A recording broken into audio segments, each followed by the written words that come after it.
La question de la mise en cohésion du port de Matadi préoccupe le gouvernement de la République qui a pour objectif de sauver non seulement l'entreprise mais aussi les employeurs. C'est ainsi que le sujet a fait l'objet de discussions dans une tripartite jeudi entre les ministres AI des Transports et la délégation syndicale et l'employeur qui est la SCPT. Des précisions dans ce reportage. C'est en réponse aux inquiétudes de travailleurs de la SCTP sur la mise en concession du port international de Matadi que le ministre intérimaire de Transport a présidé une réunion tripartite ce jeudi 12 janvier en vue de dissiper ce malentendu. La démarche du gouvernement étant noble et ayant pour objectif de sauvegarder les activités de la société commerciale de transport et de port, la question est prise au sérieux par le gouvernement congolais qui en discute de manière transparente avec la direction générale et le banc syndical. La séance de travail s'est déroulée en présence de conseillers du chef de l'État Félix-Antoine Tshisekedi Tshilombo et du Premier ministre Jean-Michel Samalou Kondé dans la perspective de la relance économique de ces géants dans le secteur portuaire congolais.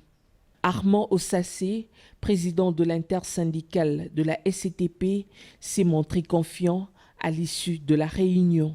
Nous venons d'une grande réunion avec le gouvernement de la République. Et nous remercions sincèrement d'abord le président de la République, et chef de l'État. Et le premier point de c'était le dossier de la mise en concession du port de Matadi. Vous savez qu'il y a des menaces sur la mise en concession du port de Matadi.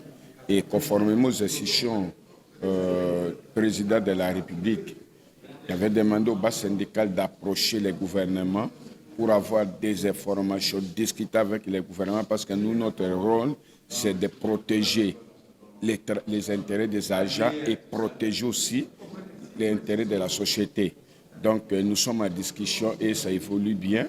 Et je crois que nous allons atterrir pour les intérêts gagnant-gagnant. Des revendications qui ont trouvé un écho favorable du ministre intérimaire de Transport, Maître Marc Ekila, qui a souligné les efforts du chef de l'État à redonner à la SCTP-SA ce lettre de noblesse.